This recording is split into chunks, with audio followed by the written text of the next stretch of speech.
ఈ దినం పరిశుద్ధాత్మ దేవుడు మనతో మాట్లాడుతున్న మాట, అవమానానికి ప్రతిగా ఘనతనిచ్చేవాడు. ఏమిస్తాడు? అర్థమైంది నేను చెప్పే మాట?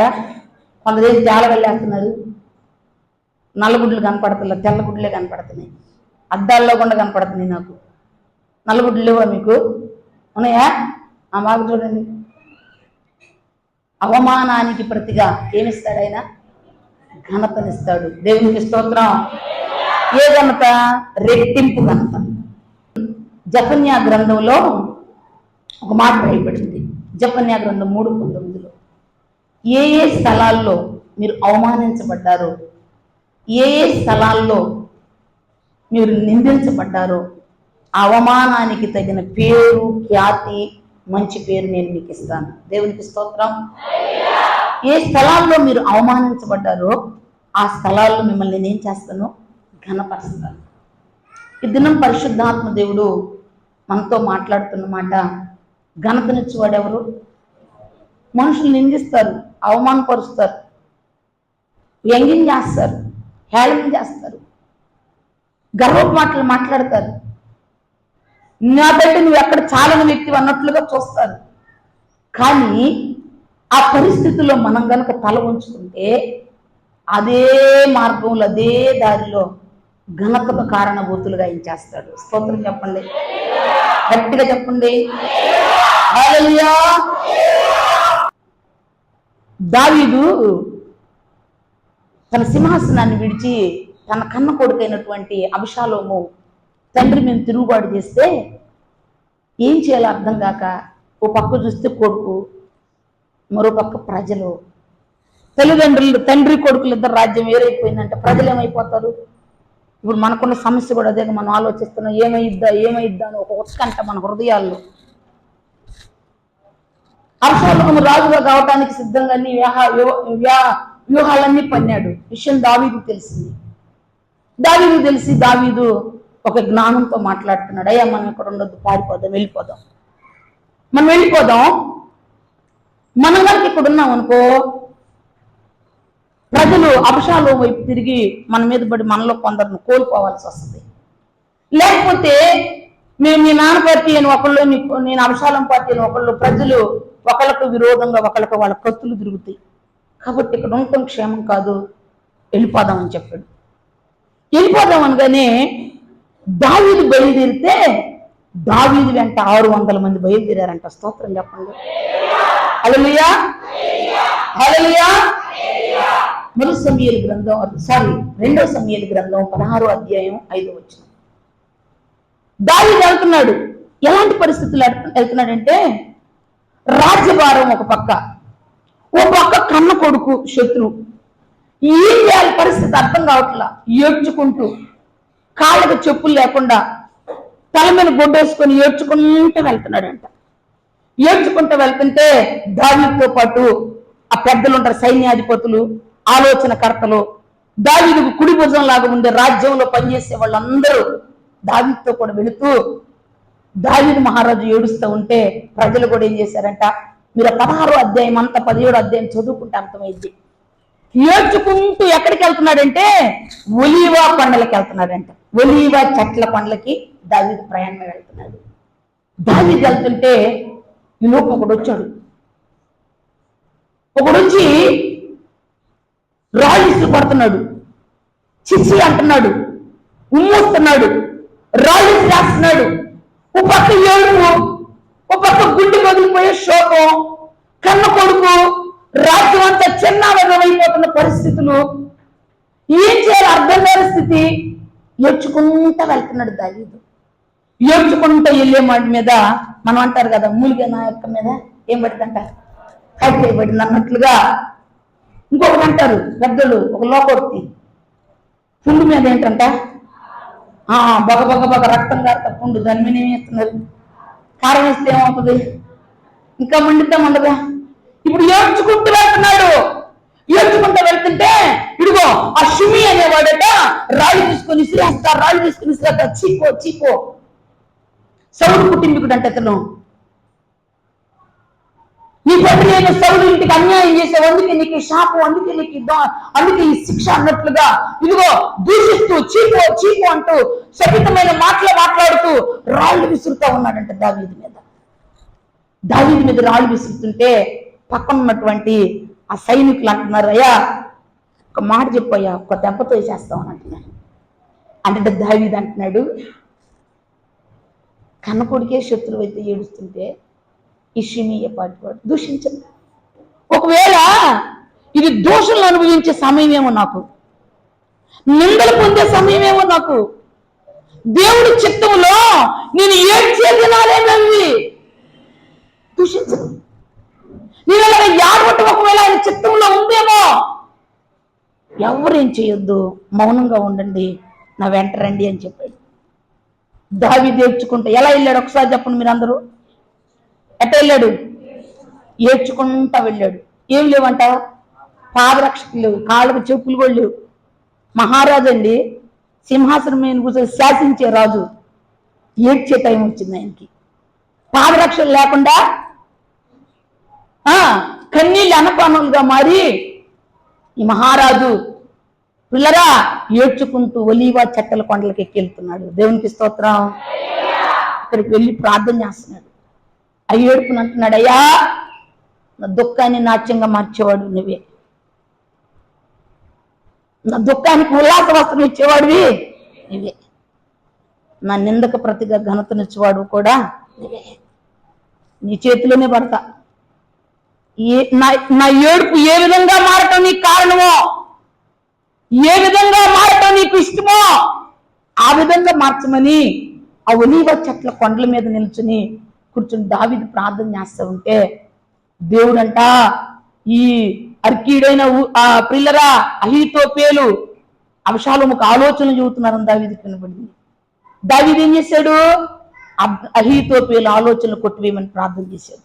ప్రార్థన చేయగా దేవుడు ఆలకించాడు. అహీతోపేలు ఆలోచనలు కొట్టివేశాడు. ఉస్తయి ద్వారా యుక్తి కలిగిన ఆలోచన అబ్షాలోము వినేటట్లు చేశాడు. చేసిన తర్వాత యుద్ధానికి వెళ్ళారు. యుద్ధంలో అబ్షాలోము చచ్చిపోయాడు. ప్రజల క్షేమం దొరికింది. దావీదు ఆ కొండలు దిగి మరలా ఎక్కడికి వస్తున్నాడు? సింహాసనం దగ్గరకు వస్తున్నాడు. 7వ అధ్యాయం మనం చూస్తే 17వ అధ్యాయం 16-19 వచనంలో రాళ్ళు పట్టుకొని రువ్వటానికి వచ్చిన ఈ షిమి 100 మందినో ఏమో పనివాళ్ళని వేసుకొని వచ్చాడంట. పనివాళ్ళని వేసుకొని దావీదు ఏరు దాడుతుంటే సాష్టాంగ నమస్కారం చేసి, అయ్యా అవివేకిని, అవిధేయుడిని, నన్ను క్షమించయ్యా, నన్ను కోపంతో చూడబాకయ్యా, నేను తిట్టిన తిట్లు జ్ఞాపకం ఉంచుకోబాకయ్యా, కనికరంతో ఒక్కసారి జ్ఞాపకం చేసుకోయ్యా అని దావీదు మీద ప్రాధేయపడుతున్నాడు. స్తోత్రం చెప్పు. హల్లెలూయా. పోయేటప్పుడు ఏం చేశాడు? రాళ్ళువి దూషించాడు. వచ్చేటప్పుడు ఏం చేశాడు? క్షమాపణ కోరుకుంటున్నాడు. దేవుడు అనుమతించే ప్రతిదీ ఆనందంగా అనుభవించడానికి నువ్వు సిద్ధపడితే అవమానాలన్నీ ఘనతకు కారణంగా చేస్తాడు. స్తోత్రం చెప్పు, గట్టిగా చెప్పు. ఎందుకంటే ఆయన మన పక్షాన్ని వహించే దేవుడు. మన అవమానాలు ఆయన చూస్తాడు, మన నిందలు ఆయన చూస్తాడు, మనం పొందే ప్రతి శ్రమ ఆయన తెలుసు. ఆయన తెలుసా తెలీదా? చెప్పండి. ఆయన తెలుసు. ఒకవేళ వ్యాధుల మూలం అనుభవిస్తున్నామేమో, అది కూడా ఆయనకి తెలుసు. మనం ఏది అనుభవిస్తా ఉన్నామో అది ఆయన చిత్తంలో ఆయన అనుకూలమైన ఆ సమయంలో ఆయన ఎలా మారుస్తాడంటే ఘనతకు కారణంగా మారుస్తాడు. దేవుని స్తోత్రం. హల్లెలూయా. మన పరిశుద్ధ గ్రంథంలో ఆదికాండం 26వ అధ్యాయం, ఆదికాండం 26వ అధ్యాయం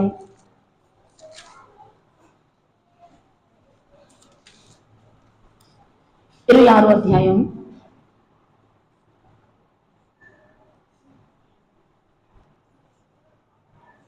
ముందు 3వ వచనాన్ని ధ్యానం చేసుకుందాం. ఈ దేశమందు పరవాసివై ఉండుము, నేను నీకు తోడై ఉండి నిన్ను ఆశీర్వదించను. ఏలయనగా నీకును నీ సంతానమునకును ఈ దేశములను ఇచ్చి నీ తండ్రి అయిన అబ్రహాముతో నేను చేసిన ప్రమాణం నెరవేర్చి ఆకాశ నక్షత్రముల వలె నీ సంతానం విస్తరింపజేసి ఈ దేశములో నీ సంతానములకు ఇచ్చెదను. చాలు. ఇక్కడ ఫస్ట్ ఇస్సాకు గెరారు దేశానికి వచ్చాడు. ఇస్సాకు ఉన్న దేశంలో ఆ దేశంలో కరువు వచ్చింది. కరువు ఆ దేశంలో వచ్చును. అబ్రహాం దినములో వచ్చిన మొదటి కరువు కాక మరి ఒక కరువు ఆ దేశంలో వచ్చును. అప్పుడు ఇస్సాకు గెరారులో ఉన్న ఫిలిష్తీయుల రాజు అయిన అబీమెలెకు వద్దకు వెళ్ళి అక్కడ యెహోవా అతనికి ప్రత్యక్షమై నీవు ఐగుప్తులోనికి వెళ్ళక నేను నీతో చెప్పు దేశం ముందు నివసించమని చెప్పాడు దేవుడు. ఐగుప్తుకు వెళ్ళబాక గెరారుకు వెళ్ళని చెప్పాడు. కరువు భారంగా ఉంది. ఏముందంట? కరువు భారంగా ఉంది.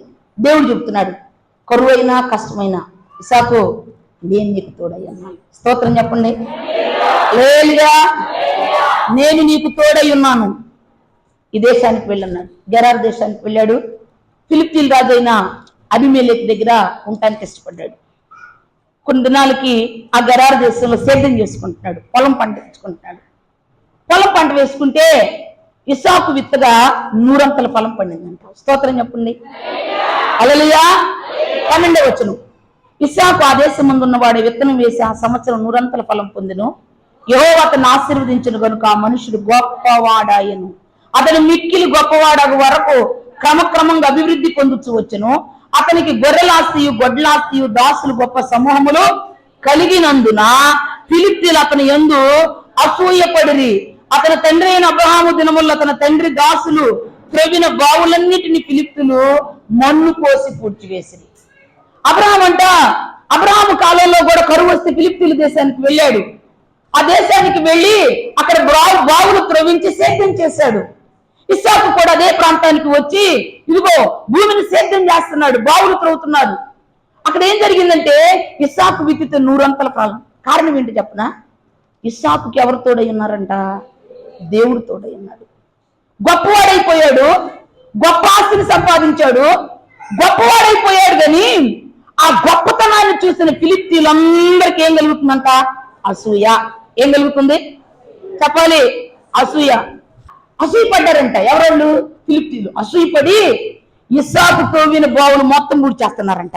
ఇప్పుడు పంట పండుతుంది, దేశం అంతా కరువు వస్తే మేమెవరు వేసిన పంటలు పండట్లేదు, మాకెవరికి రావట్లేదు ఈ ఆశీర్వాదం. ఎక్కడో పరదేశోడు పరాయుడు వచ్చాడు మన ప్రాంతానికి, విత్తనం వేసి 100 ఫలం పొందుతున్నాడు, గొప్పవాడైపోతున్నాడు, అభివృద్ధి పొందుతున్నాడు. పశువులు, పనివాళ్ళు, దాసులు, దాసీగాండ్రతోటి మన దేశంలోనే గొప్పవాడుగా అయిపోయాడు. నువ్వు మా మధ్య ఉంటానికి వెళ్ళిపో అంటున్నారు. వెళ్ళిపో అంటే ఇస్సాకు బయలుదేరుతున్నాడు. అక్కడి నుంచి వచ్చి గెరారులో లోయలో గుడారం వేసుకున్నాడు. గెరారు లోయలో గుడారం వేసుకుంటే అక్కడ బావి దూస్తే నీళ్లు పడ్డాయి. మరలా నీళ్లు పడుతున్నాయి. వాళ్ళ తండ్రి కాలంలో కూర్చున్న బావులన్నీ ఇస్సాకు కాలంలో మరలా ఏం చేశాడంట? తవ్వుతున్నాడు. త్రవ్వుతుంటే ఏ బావి త్రవ్వుతే ఆ బావిలో ఏం పడ్డాయి అంటయ్యా? జలలు కలిగిన ఓట్లు పడ్డాయి. దేవునికి స్తోత్రం కలుగును గాక. ఇస్సాకు గెరారులో ఇలా గుడారం వేసుకున్నాడు. అక్కడ బావి తవ్వాడు, జలలు కలిగిన ఓట్లు పడ్డాయి. అసూయతో వాళ్ళు తరిమేస్తున్నారు ఇస్సాకుని. ఏం చేస్తున్నారంట? తరిమేస్తున్నారు. ఇస్సాకుని తరిమేస్తుంటే దేవుడు చూశాడంట. దేవుడు చూశాడు. చూడండి ఇస్సాకు చూడండి 26వ అధ్యాయంలో 23వ వచనంలో అక్కడి నుండి అతడు బెర్షెబాకు వెళ్ళెను. ఆ రాత్రి యెహోవా అతనికి ప్రత్యక్షమై నేను నీ తండ్రి అయిన అబ్రహాము దేవుడును, నేను నీకు తోడై ఉన్నాను గనుక భయపడకుము. నా దాసుడైన అబ్రహామును బట్టి నిన్ను ఆశీర్వదించి నీ సంతానం విస్తరింపజేసేదని చెప్పాను. అక్కడ అతడు ఒక బలిపీఠం కట్టించి యెహోవా నామమున ప్రార్థన చేసి అక్కడ తన గుడారం వేసెను. అప్పుడు ఇస్సాకు దాసులు అక్కడ బావి త్రవ్విరి. అంతటా అబీమెలెకు అతని స్నేహితుడైన ఆ హజూతును అతని సేనాధిపతి అయిన పికోలును గెరారు నుండి అతని యొద్దకు వచ్చింది. ఇస్సాకు మీరు నా మీద పగబట్టి మీ యొద్ద నుండి నన్ను పంపివేసిన తరువాత ఎందు నిమిత్తం నా యొద్దకు వచ్చి ఉన్నారని వారిని అడుగుగా వారు నిశ్చయముగా యెహోవా నీకు తోడయుండుట చూచితిని. స్తోత్రం. గట్టిగా చప్పట్లు కొడుతూ స్తోత్రం చెప్పండి. ఇది చూడాలని ఆశపడుతున్నాను నేను. కన్నీరు కార్చే ప్రతి జీవితంలో, ఆయన సన్నిధిని వెతికే ప్రతి వ్యక్తి జీవితంలో ఆయన రుజువు చేసుకుంటాడు. స్తోత్రం చెప్పు. మన భక్తి అవకతవకలుగా, ఆషామాషిగా, కాసేపు కొట్టేస్తా, కాసేపు ఇట్టేస్తా, కాసేపు లోకంలో, కాసేపు పాపంలో, కాసేపు దేవుడు కాసేపు లోకంతో నడుస్తూ ఉంటే ఈ ఆశీర్వాదాలు మనం అనుభవించలేము. మన దేవుడు అంట నీ దేవుడిని అని చెప్పుకోవటానికి ఇష్టపడుతున్నాడంట. దేవునికి స్తోత్రం కలుగును గాక. అబ్రహాము దేవుడిని, ఇస్సాకు దేవుడిని, యాకోబు దేవుడిని అని చెప్పుకుంటున్నాని ఎక్కడ సిగ్గుపడలేదంట. మరి మన దేవుడిని చెప్పుకోవడానికి ఆయన మన విషయంలో సిగ్గుపడుతున్నాడు. ఏలియా దేవుడా అన్నాడు ఎలీషా. ఏలియా దేవుడా అనగానే యోర్దాన్ ఏమైపోయిందంట? 6 నెలలు అయిపోయింది.